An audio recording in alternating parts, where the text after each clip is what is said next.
rolling. All right. So our guest today is an interesting guest. Barry, you reached out to us on Instagram, right? Yeah. Correct. And and you came across our podcast and you're like, yo, man, this seems like something that's right up our alley. So you're the first guy that we actually took that we didn't know prior going into the podcast. So it's I gate crashed the party. Yeah. That's what I did. Yeah. But you're one of these guys that seems to be one of these up and comers in the fighting world. You're trying to get more involved with sleep restoration or some kind of sleep coaching. So can you dive into that? Who are you? What do you do? Yeah. That's a good question, Mike. Yeah, guys. Thanks for having me on the show, and I'm welcome to share my journey. Yeah, well, I mean, I'm involved obviously the sleep coaching side of things. Not just combat athletes. I also work in the corporate space. I'm involved with a company called Deep Sleepwear Hoodie. I'm actually wearing the hoodie now. If you can check it out, yeah, I'll show you guys later what it can do. So they're based in Florida. So I basically offer sleep support to all their clients. I give them a sleep program. So if you purchase this hoodie, 2 of these, you'll get a sleep program from myself and a sleep diary to track your sleep habits. And then been in the sleep world for probably two years now, but I've always been a strength conditioning coach. I work in esports, corporate wellness. I've trained golfers, professional soccer players. So I've been around for about 14 years. Background in sports science, high performance, just like you guys. And I've just added the sleep science stuff now recently, or about 2 years ago, doing the certifications. And during lockdown, I reached out to Phil DeRue. I think some of you guys will know Phil DeRue trains all the elite combat athletes. And that's kind of how my journey started, with getting involved in combat sports and MMA.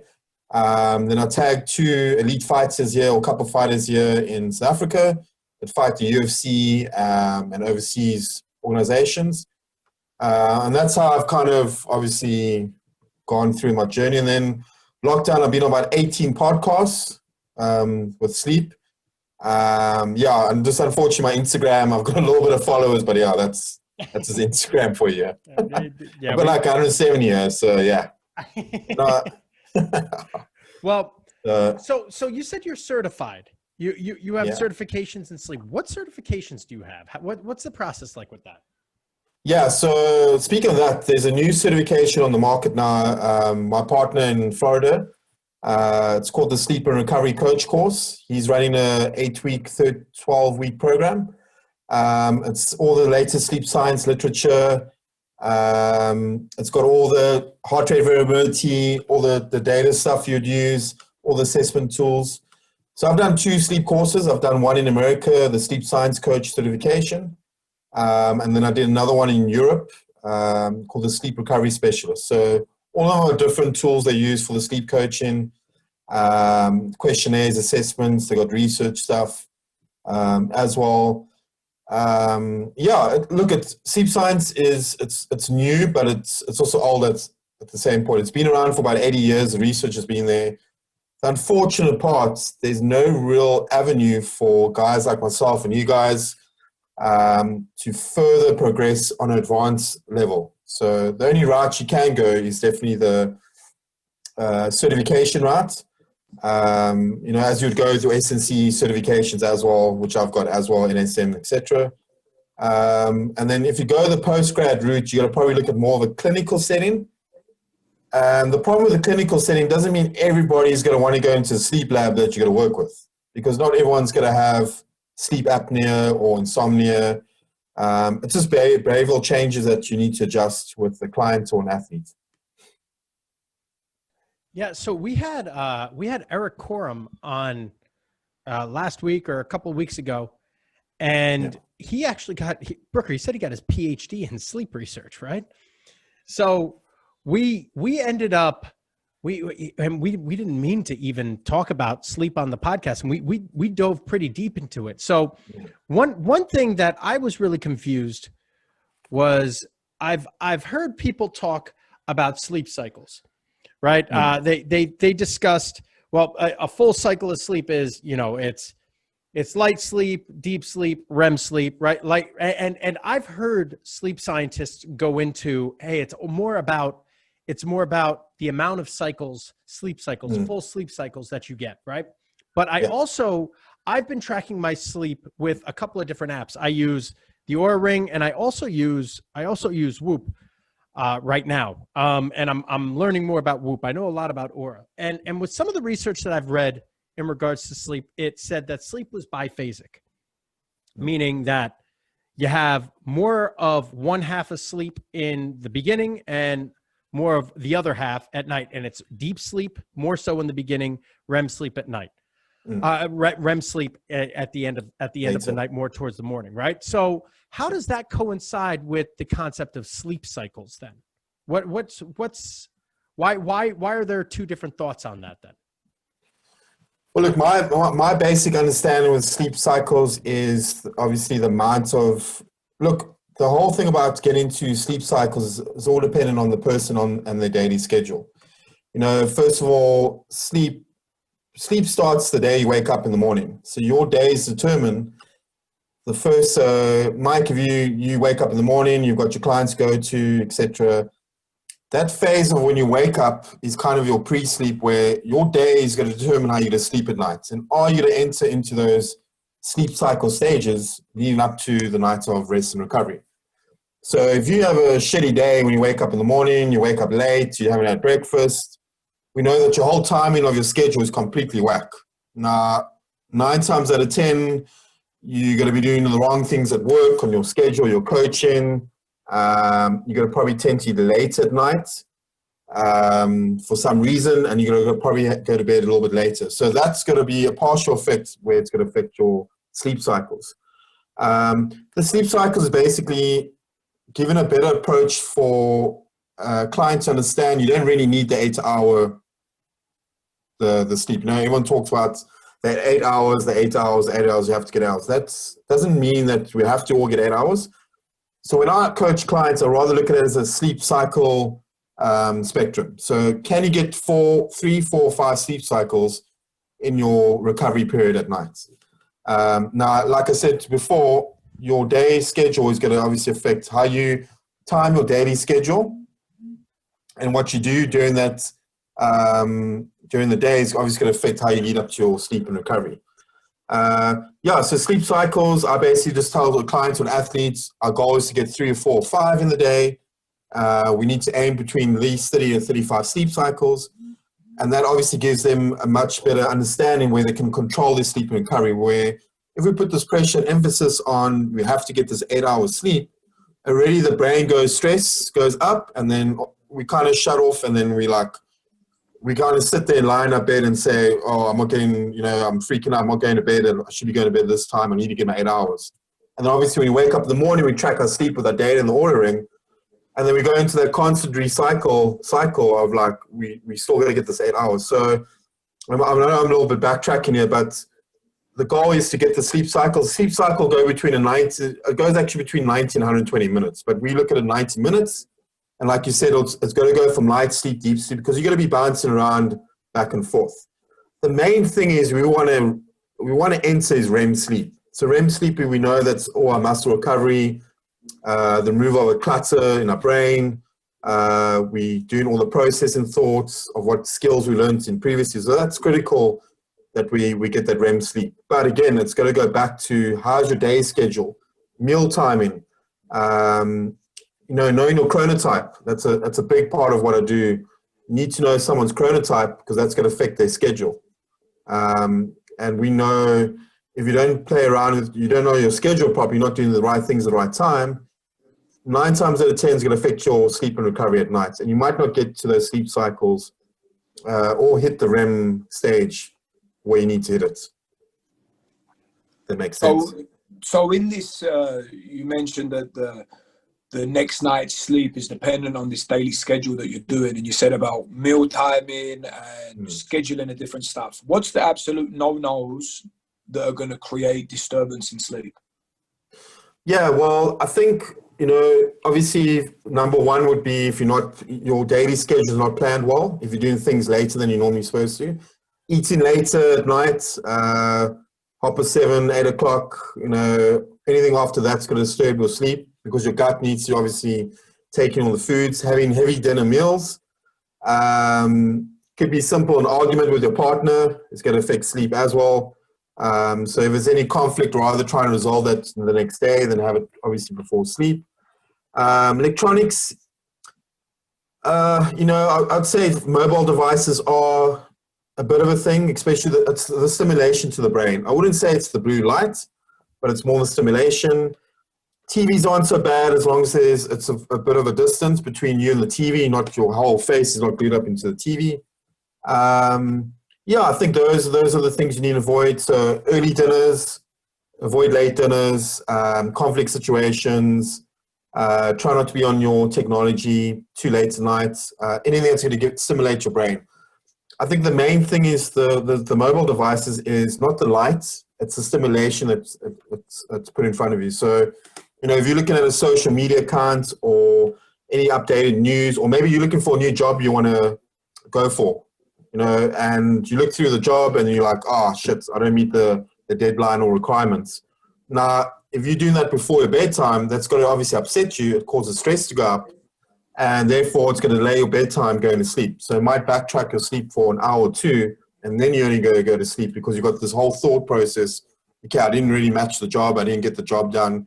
I didn't match the requirements. Obviously, I'm not suited for this job. So, I think those are the sort of things that we need to avoid. But again, those things are going to contribute to how well do I plan my day when I wake up first in the morning? What have I done? My daily tasks and stuff like that. So if those are affected, 9 times out of 10, that's going to carry bad habits late into the evening where you need to get to bed. Sure. I mean, I think a lot of that is quite common sense, I would say. But then say, like, for example, let's say like some of my hockey guys. Now, they're playing in the evening. There's certainly conflict that's going on. They need to eat after they've played. So will they technically never be able to get good sleep for their whole career? Is that how important these factors are in the sleep quality? Or will their body find a way to still sleep well? Because I've also heard sometimes that if you go through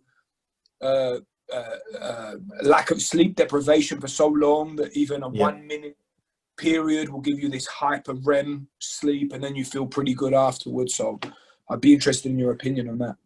Yeah, well, I think the first thing is you need to identify what the chronotype is. So if you've got evening chronotypes, they're going to adjust to later schedules, later training. They tend to have later habits, which could be good or bad.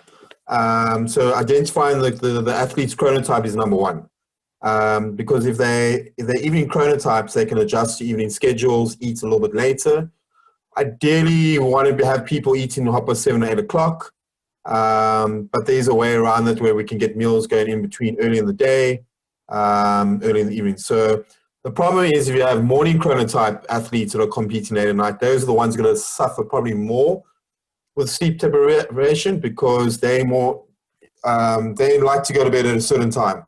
Where evening chronotype athletes, they can go to bed 1 o'clock, 2 o'clock, 3 o'clock in the morning, and they can still wake up early in the morning for a morning schedule or session, but they're not always going to be actually full ready to go. Where your morning chronotypes, they need to be they got more better habits where they do things a little bit earlier, they eat earlier and train. So those will be the key factors to determine who's a morning chronotype and an evening chronotype. So for myself, I do the testing for that. So it's a basic, easy test. It's called the Morningness and Eveningness Questionnaire. That's just a simple test to engage. And then you get to see their habits and lifestyles, stuff like that. So that's, I think, is going to be your critical point, identifying their chronotype before you even look at anything else, the planning before, etc. So I've read into some of the chronotype classifications, I guess. I don't know how much I buy it. Right? Like so that's saying that some people, now I know I know that I'm strongest. If I want to do some heavy ass lifting, I'll take some caffeine and I'll be strongest in the evening, right? But Yeah. but there's certain cycles throughout the day where your body's going to be just naturally good, better during some times than the others. I don't know how much I buy into the chronotypes versus it's kind of a habit forming situation. So if you wake up first thing in the morning and you look at the sky, the melatonin schedules, it's been set, right? That's one of the issues with the blue lights is the blue lights mimic sunlight, and that sets off that offsets the melatonin timing schedule for the body for the brain to secrete it while you're in deep sleep, correct? Yeah. So my thought is, whether you're a morning person or an evening person, it's almost based on the habits that you do earlier that day. So it doesn't. I don't think that there's a specific type of person. It's just this guy's an asshole and refuses to do the things that he's supposed to do earlier in the morning, and now he's an evening person. Does that make sense? Yeah. Well, I mean that's perfect, but it's just basically if you distinguish the two, they all got different. It's just habits. They like to do certain things, like you explained, Mike. And an evening person will be more. You'll find evening athletes are a bit more irritable if you have things early in training, early hours in the morning, and a morning chronotype will obviously be fine training early hours in the morning. So normally you'll notice one of them will have a dip in energy. Look, it is genetic. The science has proven that it is a genetic thing. The nice thing about it is you can adapt it to any schedule. So you can adapt an evening chronotype to match a morning chronotype schedule, and you can adapt a morning chronotype to adapt to an evening schedule. So when you do that type of stuff, that's where kind of the sleep coach and emphasis comes in. You need to obviously look at certain things, meal timing, physical outputs, cognitive outputs. What are they going through on a daily basis? And then we have to change those things, maybe get them to sleep either earlier or later, to eat early in the evening, to get sunlight early in the morning, especially for evening chronotype, because we want to release that serotonin. So basically the main thing is what I do for sleep coaching is, number one, identify the chronotype, give a client and athlete an understanding of a circadian rhythm, because that's really important. Yes. Because those go two and two. If you don't have a relationship with those two, everything's just going to be out of whack. And once we got that, then we can start looking at building better habits. But you can give the clients and athlete the best habits: switch off technology, don't look at your phone, don't eat late, blah, blah, blah. But, if you don't know what you're dealing with, they're not going to get into the mind frame or mindset, which becomes the more, I wouldn't say a difficult thing, but it's the slight adjustments. So I've noticed when I work with clients and athletes, when they start getting their relationship with the chronotype and circadian rhythm, they kind of find that they build a better relationship with everybody around them, training, their work schedule. And life is just fantastic. They just fit in with everything. And that's just the main chunk of what I do. I've been doing it. The results are good. My athletes feel good. My clients feel good. And we got to also understand we got to have some setbacks, because we can't.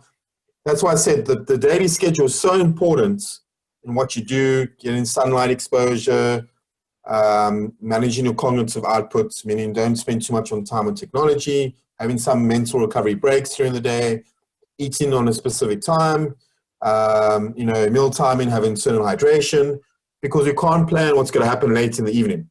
We don't know what's going to happen late in the evening. Someone could rob us on the street. We could get a flat tire.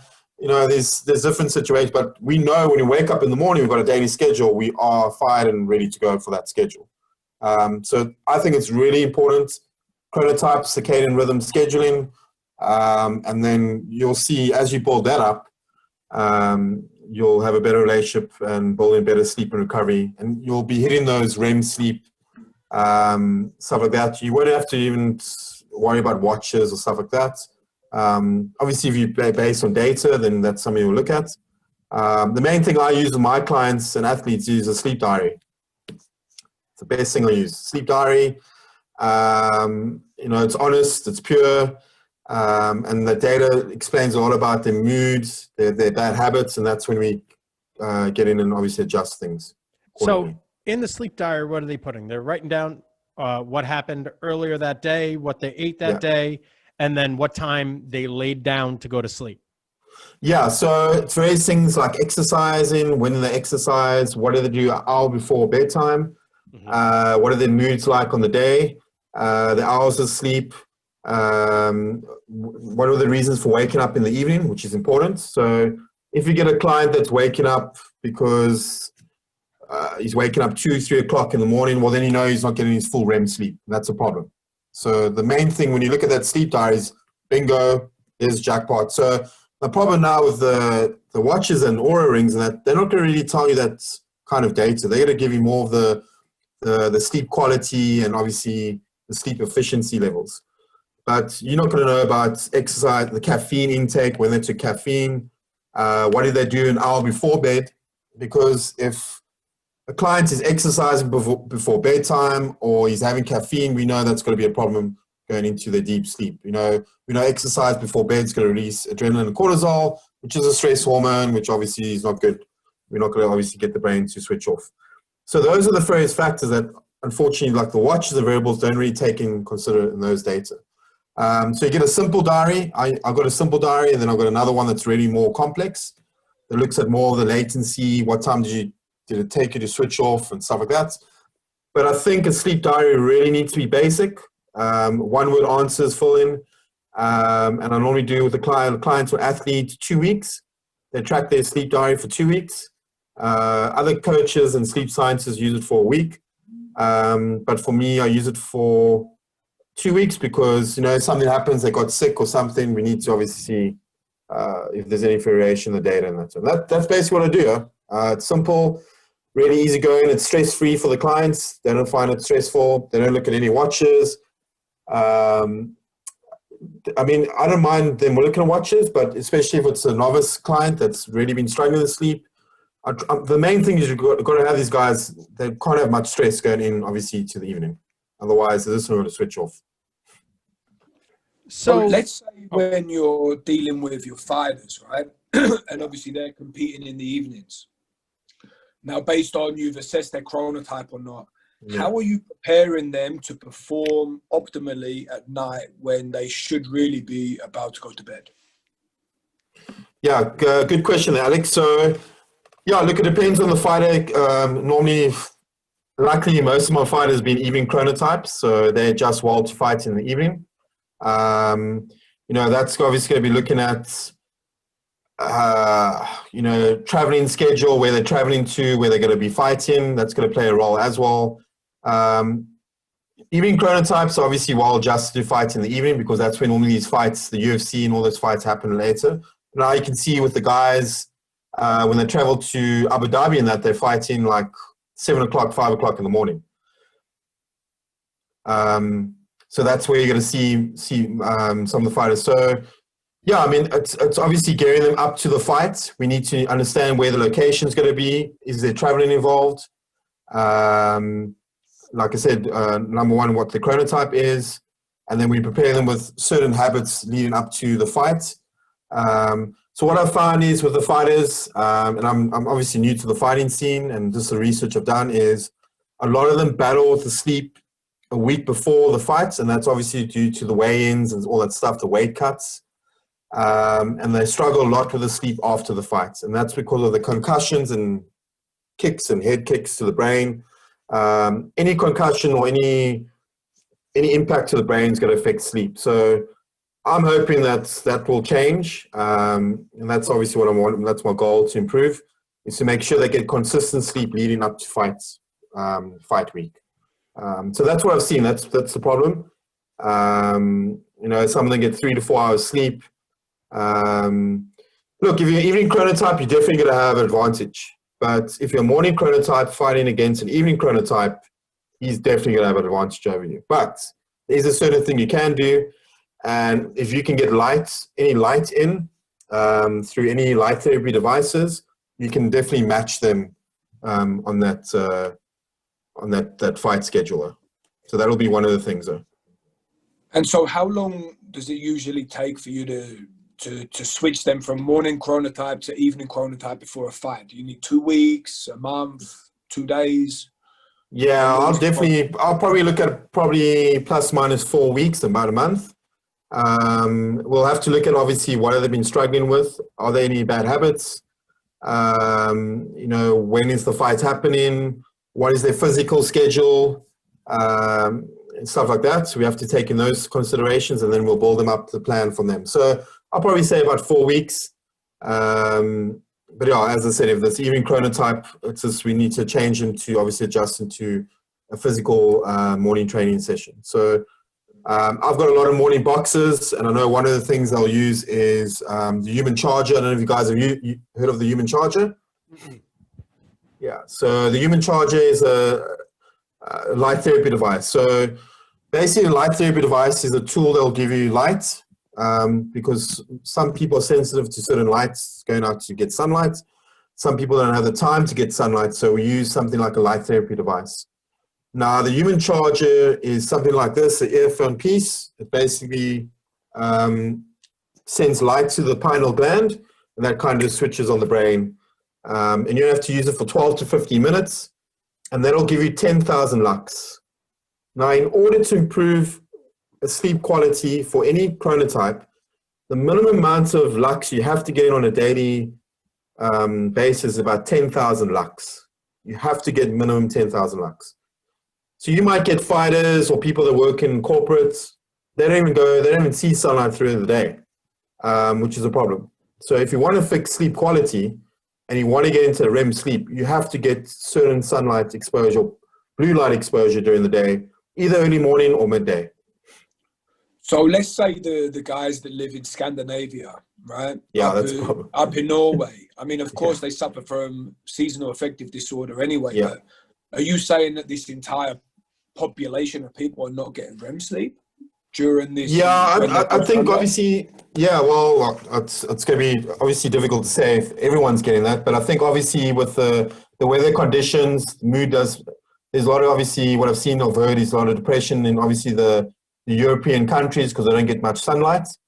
So it'll obviously affect mood and performance. And obviously one of the tools would be to get morning sunlight, but that's going to be difficult definitely in winter months. So you have to substitute that with a light therapy device. And the best ones of the market is your human charger, your Lumie, which is Lumie, is like almost like a screen box, almost like an iPad. You basically just put your face here for 10 or 20 minutes and they'll give you all sufficient lux. Ideally, sunlight exposure outside will be the best to get. But if you can't get that, then you'll have to look at certain other devices, light therapy devices. And there's many on the market. But you have to get that sunlight exposure somewhere. So you keep saying you need to get up to 10,000 lux. What is that? Okay, so so lux is a light measurement of light intensity, luminosity. So a cool app for you guys to look at is called a Lux Light Meter. Lux Light Meter. So a Lux Light Meter is an app that you can just actually check on your phone to measure the lux inside and outside. So Lux Light Meter. And you can find this on Google Play Store. Yeah. Really cool app. And this is how you can measure your lux. So, I mean, you take your lux now in where you guys are sitting, you probably find it's not as strong when you go outside during the day. And that's a nice tool to measure your lux. You know, on a warm, sunny day, I know in South Africa, you can probably go up to 100,000 lux, which is amazing. But if you go into winter, you might find that it goes down to an overcast day, 20 or 30,000 lux, which is still going to be stronger than your indoor exposure. So the problem with most clients and athletes is they're living in this melatonin environment. So especially if you're an evening chronotype, you're so exposed to melatonin because of your late sleeping habits. And we need to obviously understand that evening chronotypes carry the melatonin later than a morning chronotype person based on the circadian rhythm. I don't know if you guys knew that. So for evening chronotypes to wake up in the morning, it's very difficult, but in a morning chronotype, it's difficult to wake up and obviously get sunlight and always be exposed to that. So, yeah. Yeah, I'm looking at this. I'm looking at this lux meter, right now. I just downloaded it. So Yeah, that's shitty. That's 157 is bad. okay, so how am I quantifying this? Is this lux per minute? How would you go about gauging that then? No, so it's just basically app to look at obviously what the input of the lux is. So basically you'll look at that from an inside perspective. So obviously the light, it won't be strong. So when you go outside, I can guarantee if it's a sunny day there, Mike, where you base, it's probably going to go up to over 10,000 lux. Okay, so how long do you need 10,000? You said 10 minutes of 10,000 lux? Yeah, so I would go between 10 and 30 minutes per day you need to get in. So you can either do 10 minutes in the morning, and then you can do another 10 minutes midday, depending on your chronotype. So this is what happens in a chronotype. Evening chronotypes are going to battle early in the hours of the morning. So if you got evening chronotype athletes coming early in the morning, they are going to really struggle in the early morning, 7 o'clock, 6 o'clock session. And the reason for that is they are storing that melatonin state of frame. So if they're going from their apartments or houses to train in a gym setting environment, they're going back into melatonin. So the first thing you need to get to with those guys is either expose them to light therapy device, or they need to get morning sunlight before they head into that gym session. Now, because that's where they're going to be fatigued the most, because an evening chronotype can only really start the day after 11 o'clock in the morning. That's where they really start getting their groove back. Now, with the morning chronotype, they're normally fresh in the morning, they get their sunlight, they like to exercise in the day.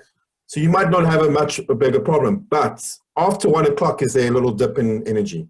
So a morning chronotype athlete or client needs to get outside in midday in order to get their performance and that going up through the day.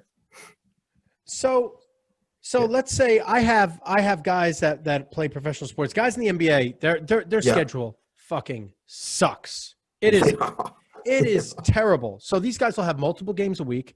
The games will be over at 10, 11 o'clock at night. Then they eat. Then they go on the bus and they go home, and sometimes they get on a flight that night, right? And for the times that they don't, then they go home and they have to eat. Now, what I'm struggling with is when my guys eat, any of my guys, when they eat too late, their deep sleep suffers. The REM sleep doesn't suffer. Their deep sleep suffers. And as a result, their heart rate is also elevated. So that's going to be an issue as well. For situations like that, how the hell do you coach a guy in the NBA to improve his sleep? Because the schedule just literally won't allow it. It won't allow for quality sleep. I'll go as far as having him dunk himself in a cold tank for 10, 15 minutes to try to reduce the cortisol so he can actually recover for a good night of sleep. But other than that, I don't know what the hell to tell the guy. Okay, well, first thing is you got to get them to get some outside exposure during the day. That's going to be the first goal. Sunlight, outside exposure. Because you're going to notice NBA guys obviously training in that melatonin environment. They're indoors all the time. So I guarantee if you took half your players and your squad and you mix them to train half outside during their schedule when they do the practicing, and you had half of your other chronotypes, you mix and match it when some of them come outside to do some training, and you got some of them to train in the indoor environment, and then you switched them, you gave a certain group a certain amount of time, guarantee you they're going to improve their deep sleep. Because at the moment, what's happening now is they're all in this artificial light. Yeah. And you might have morning chronotype or evening chronotypes. I don't know what schedule when you train in the morning or practice time. They're going to be half asleep, irritable, miserable, making mistakes. It's making you look bad as a coach, as a strength coach, a head coach, because you're trying to facilitate all these new coaching drills. So I guarantee if you get them to have some sunlight exposure in the morning, playing outside in the morning, if you can train them somewhere, and midday, I'm guarantee that's going to be one step to improve the deep sleep. Because what does sunlight actually do? The serotonin helps us to get into the melatonin state of mind frame in the night. So when a client, an athlete, does not get consistent sunlight exposure, they will not enter into that deep sleep because serotonin converts into melatonin later night because of the light coming into the eye pupils, and then it goes to the brain, and then the brain will signal that late in the night that it's time to switch off. Irregardless of when the clients, athletes are competing, they need that daylight exposure. That's going to be the number one goal. So now I know windows actually reduce, certain windows will reduce the emission of UV light. Does UV light play into this at all, or is it any kind of light exposure?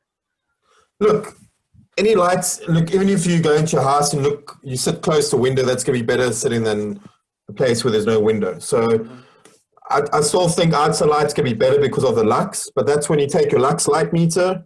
If you sit by the window, you can measure it, and then you can determine, is this a sufficient amount of lux? 10,000 lux you need to get. That is the minimum quality. You have to get 10,000 lux. And that's pretty easy to get on a sunny, even on an overcast day, you can get up to 20, 30,000 lux, and look, the alternative is light therapy device if you can't get that sunlight exposure. But I think that is the key. First, the sunlight exposure, and then because then again, that's a circadian rhythm. You build an relationship with the circadian rhythm. If you don't have the relationship, you just got to dig yourself deep in the hole, and then you might not get out of it.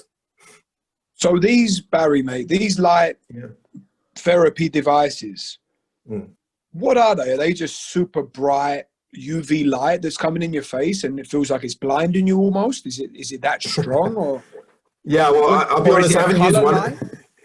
Yeah, it's a strong light. Look, I haven't used one of my. I've got one of my fighters that uses the human charger, which is obviously a little bit better because it's not something that you look at the screen. It's more of the earphone piece where the light's coming in. So if you Google human charger, you see it's quite a nice device, and that basically gives 10,000 lux. So it's basically you'll look at the screen and you'll have the strong amount of light that's generating obviously 10,000 lux into your face. And that's kind of giving you that wake up release that you obviously need to wake you up. You feel alive, and you can start your day and your mood, you feel happy, because that's obviously what serotonin is. That's his alternative. Obviously, the first number goal is to get them outside and get some outdoor exposure. That'll always be the primal goal first. And are we only like this 10,000 lux? Are we only receiving that through our eyes, or are we also receiving that through the skin, as an example? Or so through the eyes. So what happens when you step outside is basically sunlight will penetrate through the eyelid into your pupils, and then it goes to that, and it goes to your pineal gland, which is by the brain, and it'll basically say, Alex and Mike, hey man, it's time to start your day. And then Mike and Alex wake up. They'll be refreshed, they'll be happy, smiling, and then it's time to get your day going, whatever you need to do, if it's physical work, cognitive work as well. So yeah, that's basically sunlight coming through the eye pupils. And if you browse in your browser, you can just do serotonin and sunlight, and they'll give you a nice image of how the sunlight goes straight into the eye pupils. So that's what it does. And then obviously it sets you up for when you need to get in that melatonin state of mind.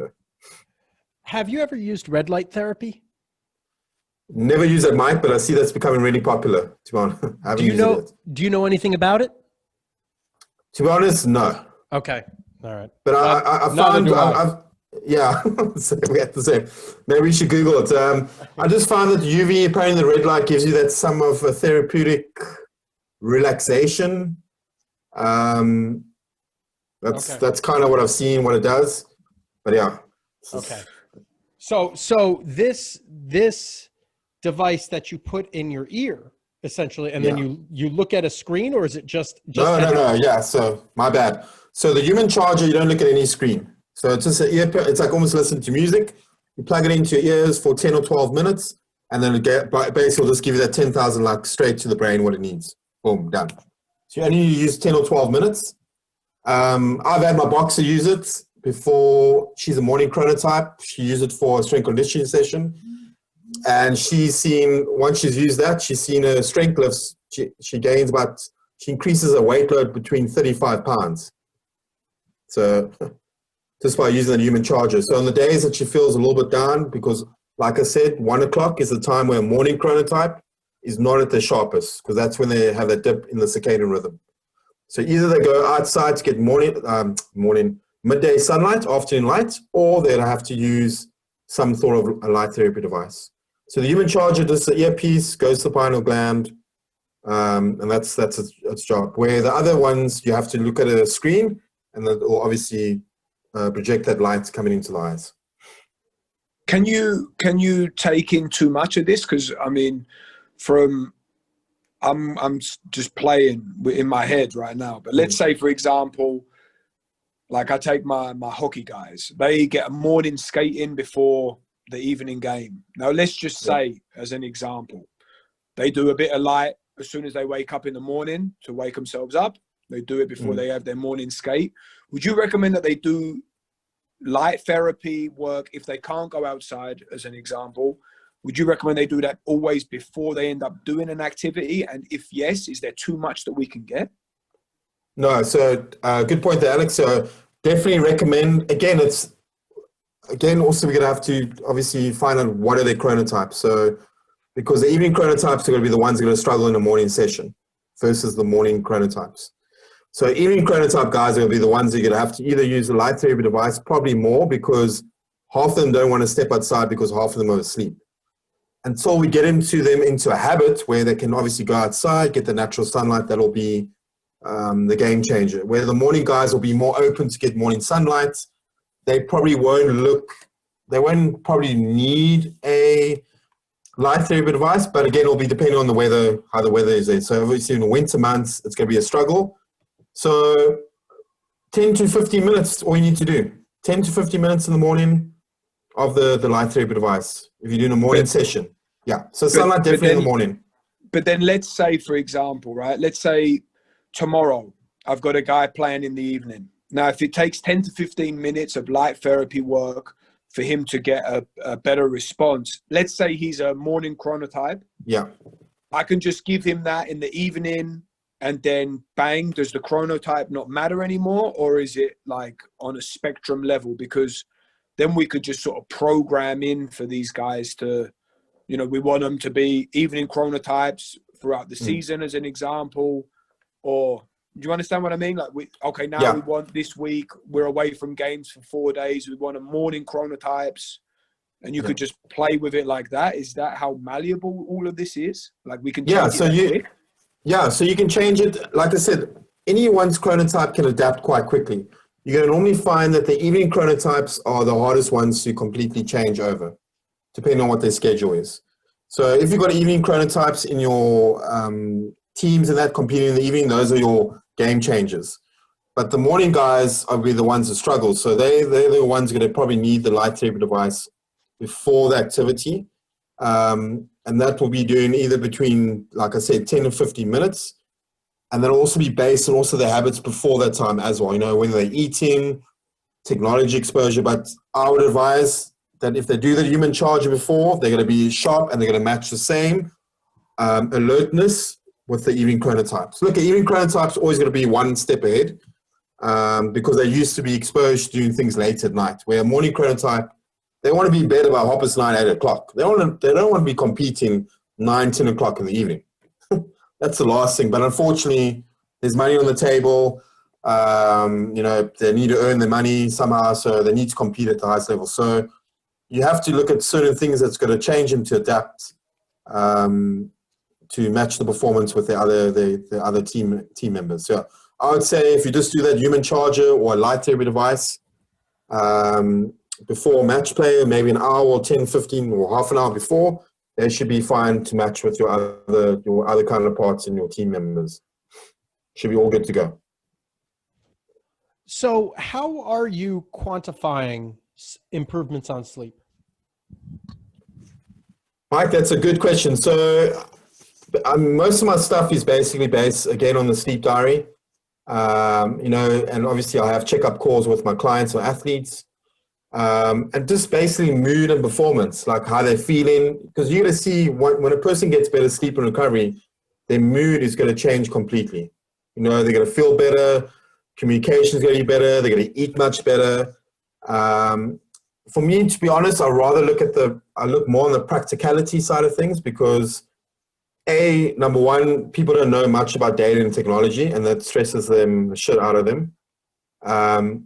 Number two, some of the data can be very, very verified and not verified, but it's just, how true is this data that we're capturing? So for me, I really keep it really simplistic, simple. There is obviously some science towards it because I use a lot of the chronotyping circadian rhythm stuff. I really try to keep it simple for clients and athletes so they understand. My main 4 things when I coach a client to athlete is, number one, understanding your chronotype. Number 2, have a basic understanding of circadian rhythms. Number 3, understand technology and how to take breaks from it during the day in your schedule. Number 4 is the importance of sunlight exposure, when to get it, when not to get it. That's the basic. So once I've got those 4 topics educated to a client and athlete, then we can start diving into more of the complicated stuff if something arises. But normally one of those 2 other things is the issue, which is causing them to have bad behavioral patterns and which is causing them not to get the sufficient amount of sleep and recovery late at night.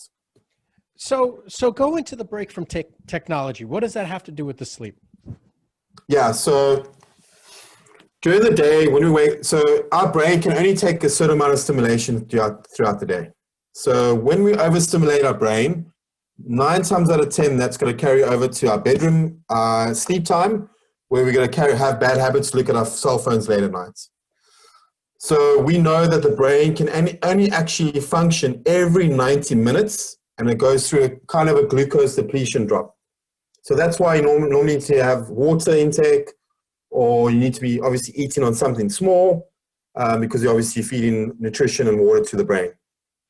So technology breaks is a way to control your cognitive stimulation throughout the day. Now, whether you're a client or athlete, you are going to be exposed to technology. Now, our brain is not built to look at technology 24 hours in a day. It's not built for that because, again, it's stimulation. Any stimulation for the brain is either going to be negative or positive because your brain has to respond to what's put in front of it. So, for example, I'll take office worker. Now, say office worker, let's say a programmer, engineer or something, works behind a PC.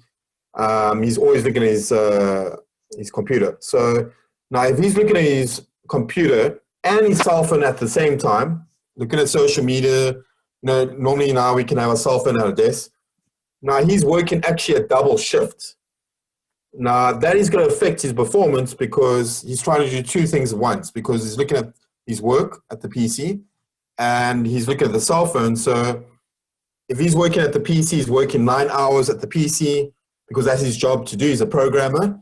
But now he's looking at the cell phone, and that's also stimulation. And he might have looked at his phone maybe 600 times throughout the day. So that's another extra workload. He's working a double shift. But the thing is, like I explained to him, is you're not getting paid for that. So take breaks from your phone. You're not getting paid to look at your phone and work at the PC at the same time. So I normally, depending on the chronotypes, is I look at when they need to take breaks every 90 minutes, just a mental recovery break. That's what it is. Technology breaks is basically just getting the brain to relax a bit, reboot the brain after a 2 or 5 minute break, and then you get back to doing what you need to do.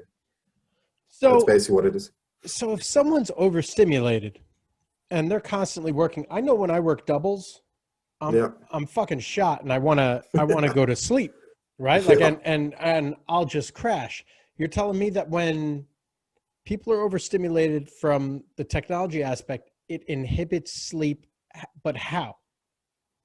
Well, the brain, it's the stimulation what the brain has to respond to, which causes stress levels. That's what happens.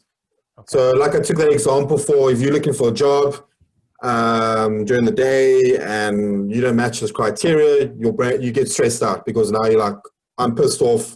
I can't move from my company and I have to stick at this job. It could be someone on social media says something bad about you.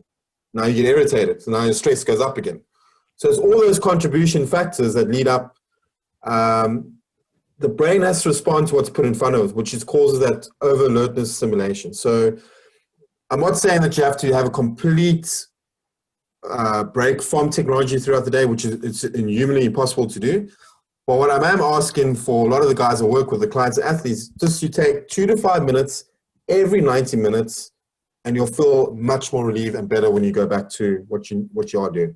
Whether it's physical work in the gym, or because sometimes you get guys that are physically trained, they're looking at the phone at the same time. Yeah. I don't know if you guys experience that as well. Yeah. You know, that's, yeah. So, I mean, that should. They need to be focused on what the coach is doing. Again, it's creating bad habits again in that daily schedule. And you're going to bring those daily habits back to the evening, and they're not going to be able to switch off. Their brain is going to be in that state where they're going to be switched on to their cell phone devices late at night. They're going to look at the phone. So if you get them to have breaks during the day, they're going to get them to go outside, talk to their colleagues, no phones, stuff like that. Go for a run, make food, go to the bathroom, take breaks, don't look at your phone, don't speak about work, tie your shoelace, listen to therapeutic music. Those are like technology breaks because it's less stimulation. We're just monitoring the stimulation. So I'm not saying that you need to take a complete break from technology. It's impossible because all our work that we do is based around technology.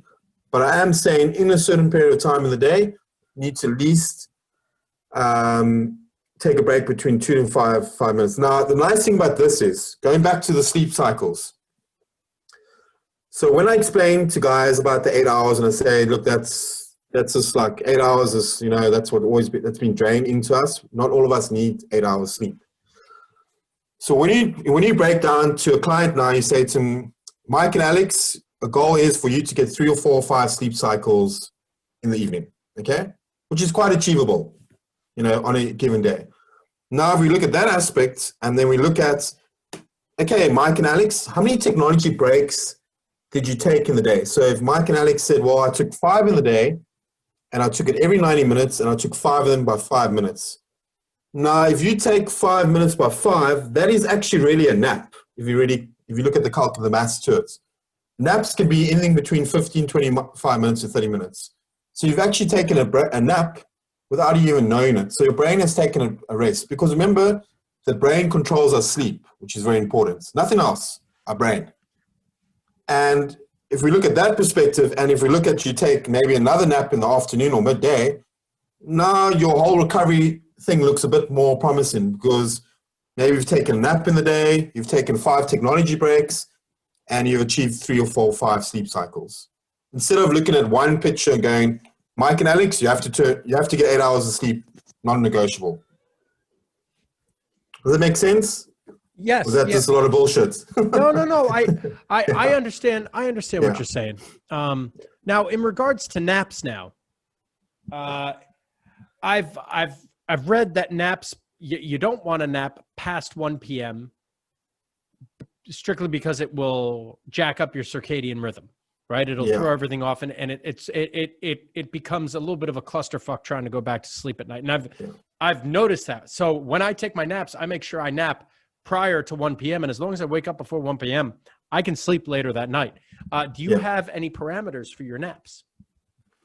Yeah, well, I mean, naps, a lot of them in Spain, they do the siesta, between 1 and 3, I think. So I think that'll be, depending on the chronotype, a morning chronotype is going to want to nap a little bit early in the day. And you'll probably find an evening chronotype is going to want to nap late in the afternoon. That's what you're going to find. And have you guys experienced that? I don't know what your guys' chronotypes are. You guys know what your chronotypes are? Mike, Alex? I resist all classifications. Yeah, I try not to allow people to not be morning people if they got to see me in the morning. So, but for sure, some guys are grumpy as fuck in the morning. Right? Yeah. I mean, and some aren't. So I'm grumpy when I'm in the training clients in the morning, bro. You don't want to see me in the morning. So just to go back a little bit, so when you're talking about the technology aspect, of course, this is just one piece to the puzzle, right? Because we have dietary influence and whatever, relationship influence or environmental influence and different stuff like this. But one of the guys that we're going to have on soon, he's a psychiatrist. He's called Dr. Seppa, and he wrote a very popular article called Dopamine Fasting. where he goes a lot into the psychological benefits of, you know, withdrawing ourselves away from these little dopamine kicks that we get from the social media. So I certainly agree with what you were saying. You know, technology there's the blue light factor, but of course there's these dopamine hits that we're getting through the apps that are cleverly designed to be in this way and stuff like that. So Instagram, that all those likes. I can see. Yeah, right. Now, you've mentioned a lot of behavioral interventions in improving sort of the quality of sleep. What other interventions do you have? Do you like different supplementation? You know, what else are you trying to build in terms of their habits, apart from just basic, like, don't do this and do this? Is there nutrition, supplementation, and different stuff like this?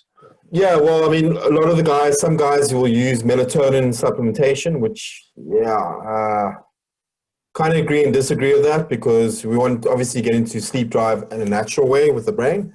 We don't want to be based on supplementation. Some whey protein stuff you can get into melatonin.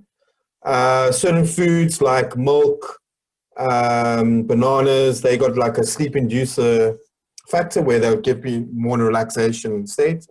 Camelot tea, I think, is another good one. So there are certain foods that will help you get into that de-stress mode where you can get your brain relaxed, etc. Definitely a light meal needs to be taken in the evening. So the problem is with evening chronotypes, they want to have their biggest meal late in the evening, which is a problem. So then that's going to cause circadian disruption. So meaning that you're taking all the bulk of your food, you want to chow that at 8, 9 o'clock, 10 o'clock in the evening, which is what's going to happen is your gut's going to obviously take effect digesting all the food, especially if it's red meat, which is a problem that's a no-go for sleep at night, and I'll tell you guys the reason why. And then you're going to probably wake up early hours in the morning, your REM sleep gets affected. So what you need to break down is breakfast and lunch, and like they always say, breakfast is the most important meal of the day, kind of is. You need to make sure that you're having most of your consumption breakfast in the morning. Now, there's a fact why I always see these bodybuilders, gym jocks, like one of us, having massive egg whites and all this protein stuff in the morning, because that actually plays a role in releasing serotonin, if you guys didn't know that. And where actually serotonin actually gets released is actually not from sunlight. It gets from sunlight, but actually starts with your meal, breakfast in the morning. It actually starts from your gut. Because remember, if you're fasting for 7-8 hours with a sleep, you haven't had anything in your system. So the first thing you need is a high protein, or I normally recommend it as a high protein meal. You need to have that first thing in the morning. Now, you probably felt when you have a high protein breakfast, you feel good after you have that breakfast meal. I'm sure you guys have felt that. Whether you're a morning evening person, you feel good, you feel energized. You know, you can even have it obviously with sunlight and go outside and get sunlight as well. Bro, if I eat bacon any time of day, I'm happy. You're happy, he's happy. Well, that's protein, man. Yeah, bacon and eggs, man. That is the British breakfast, sir. So, so high protein breakfast. So you have your main meal, big breakfast meal, high protein in the morning. You have your snacks. You have your you can have a heavy meal in the lunchtime. And then in the evening, you need to cut down. You want to have probably protein, white protein, and vegetables, and no big meals. Because if you're going to have big meals, then that's going to affect your sleep. Now, the thing is, and you're probably going to ask this, is what does red meat do? So now, red meat basically releases cortisol. And now we know cortisol is a stress hormone. So first of all, it releases cortisol into the gut, red meat, if you have a big steak late at night. And it basically also disrupts the gut, where it makes it's very difficult for the gut to digest a piece of red meat. So I always suggest to my clients and athletes, if you're going to eat red meat, rather have it earlier on in the day when you're more active, or when you're trying to get to bed at night in the evening, rather stick to white meat and vegetables, because that'll have a less effect. And you probably felt it when you have a big steak, your gut doesn't feel that really comfortable. I don't know if you guys experience it, but I've experienced that before you go to bed. Yeah, Mike's smiling, huh? He likes yes and no. I have yes and no. a coma a couple of times, so there's that point. But I do know what you mean. I had an experience last week where I ate a steak very late and couldn't get to sleep. So, and I mean, what you were saying there about breaking your fast through nighttime with a high protein meal and the increase in serotonin. I mean, what a lot of people don't realize is that 90% of the body's stored serotonin and is in the gut, in the enteric nervous system. So perfect. Yeah, I can imagine. I'm with you there. Even if it's not, I don't understand correctly the mechanism as to why that is. I can imagine that there is an increase in serotonin. So yeah, because the brain and the guts link together. That's our biggest, that's the game changer. You got to link the two. That's why sleep and nutrition is so vital for physical performance. So, this is, and you pick it up if you're not doing certain things, eating wrong. Now the thing is, you got to get an evening chronotype to have breakfast in the morning. One characteristic about evening chronotypes is they normally never have breakfast, but they have coffee first thing in the morning. That's their breakfast, sir. Because evening chronotypes hate breakfast in the morning. They don't want to eat early hour in the morning. So normally when I deal with clients and athletes like that, I get them to start something small. 9 times out of 10, normally they'll look at a protein shake or something like that, or meal replacement, sir, because until they get into better habits, then I'll get them to eat proper meals, a proper meal, high protein breakfast meal. But yeah, that's normally a challenge for them to get a breakfast meal in the morning. Huh? So Rhonda Patrick had cited a study in one of her podcasts and one of Rogan's podcasts, and she had said for every 10% of the calories consumed past 5 p.m. leads to a 3% increase in C-reactive protein. Right now, where I kind of go back and forth on this, one of my former interns, Kara Killon, she just posted an article regarding consuming 20 to 40 grams of protein before bed and how it increases protein synthesis. So now my mind is, I'm like getting all fucking twitchy eyed with it, because I know if I eat past 5, 6 PM, my sleep does suffer. My resting heart rate is easily 10 to 20% higher, easily. And that's just 6, 7 PM, right? Easily 10 to 20% higher for probably, I don't know, 2, 3 hours throughout the night. I can't comprehend, now knowing what I know and how I've adapted, consuming 20 to 40 grams of protein prior to bed. It's like the old school bodybuilding thing, like, oh, make sure you take your casein before bed. But studies are showing on workout days that if you consume that amount of protein prior to bed, or at least this study, I shouldn't say studies, and I'll find the actual study and maybe I'll throw it in the show notes. But this study is showing that it's increasing protein synthesis and increasing recovery. However, at what cost? So is that something that you recommend? Because we both know that will decrease deep sleep. Oh, can I phone a friend on this one? Eh? Yeah. We phone a friend. Yeah, well, I mean, there's obviously two sides to the story, and that's based on research. It's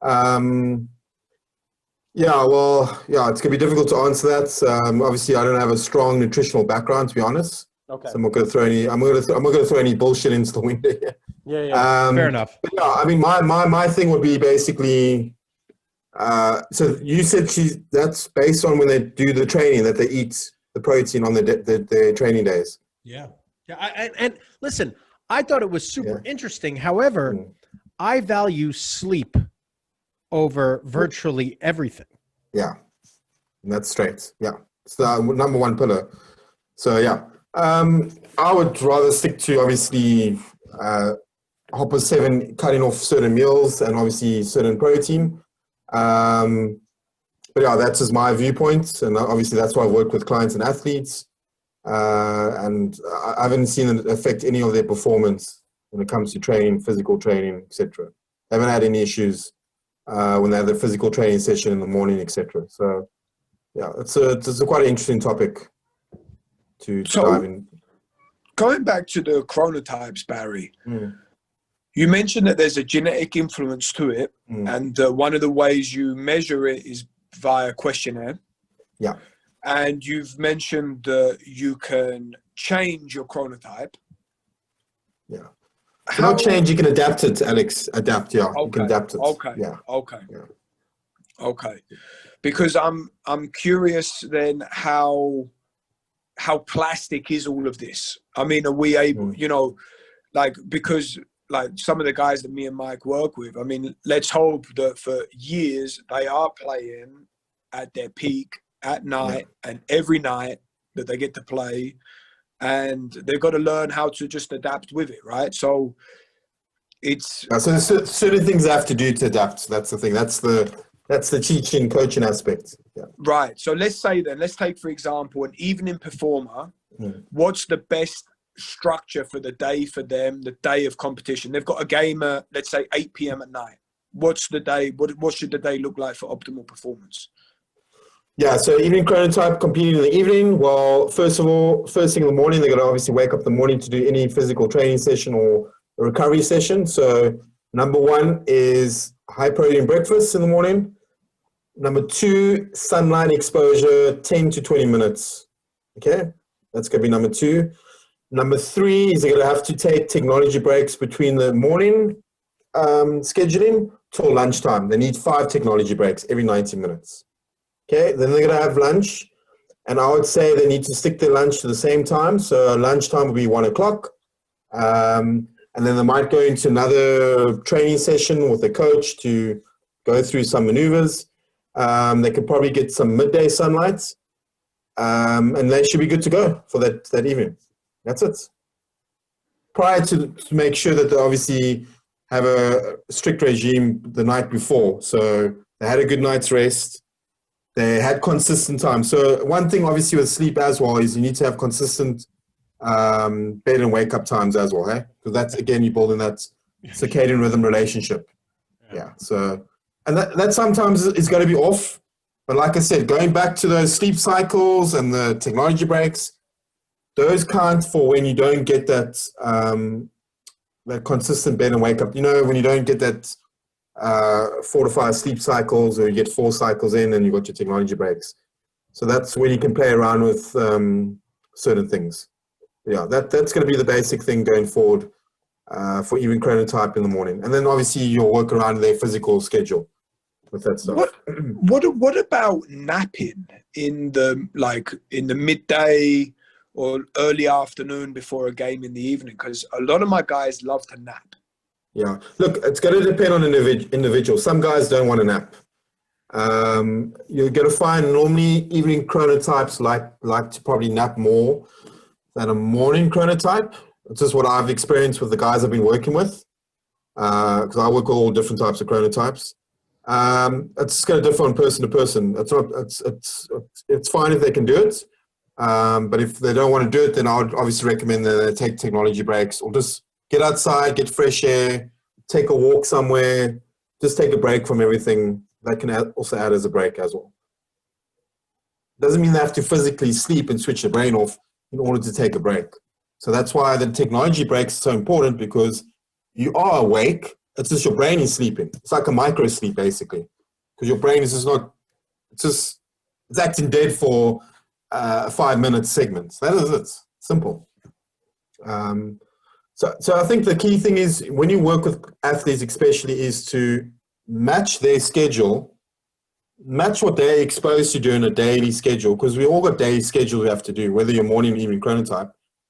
Fix that, play around with it, give them tools, the basic stuff, and let them build from that. Don't put too much pressure on them to do certain things, because it is a behavioral change and it will grow. And once it grows, you're going to see just a whole new athletes and everybody's going to be happier. So, you know, I try to keep the science stuff limited. I don't try to go too much in the science stuff. I need to relate to the athlete's schedule, their chronotype, how they feel in the day, what they feel like, and just coach them from that. Keep it simple, and I'll guarantee you'll see the results. I mean, sunlight exposure, probably half the population doesn't even get enough daylight exposure. Everyone's just, yeah, it's one game changer, but getting someone to do it can be also a mission, you know. So we need to look at other things, like I mentioned earlier in the conversation, the light therapy tool devices, etc. Right on. Brooker, do you have any more questions? No, mate. Thank you so much for your time, Barry. Am I putting you guys to sleep, huh? I'm doing a good job here. So where can everyone find you? Yeah. Everyone can find me on my Instagram, which has got 173 followers. So it's Barry_Bridges12. That's Instagram. And then LinkedIn is obviously a bit more professional. If you guys want to send me a message, connect with there. That's where my party's at. So that's where I get all my business done. It's Barry Bridges. And then Twitter, it's @Barry Sleep Coach. So B for capital and then C for coach. That is it, @Barry Sleep Coach. Awesome. Lovely. Awesome, Thanks for your time, buddy. Yeah, dude. Thank you connect. for hitting us up. We're really pumped to have you on, man. Yeah. Hopefully next time I don't have to gate crash, huh? Right on, Sounds cuz. good, fella. All the best to you, Barry. Yeah. Cheers, guys. We'll keep in contact. Cheers, guys. All right, Cheers, brother. man. All the best. Ciao, bro. Bye.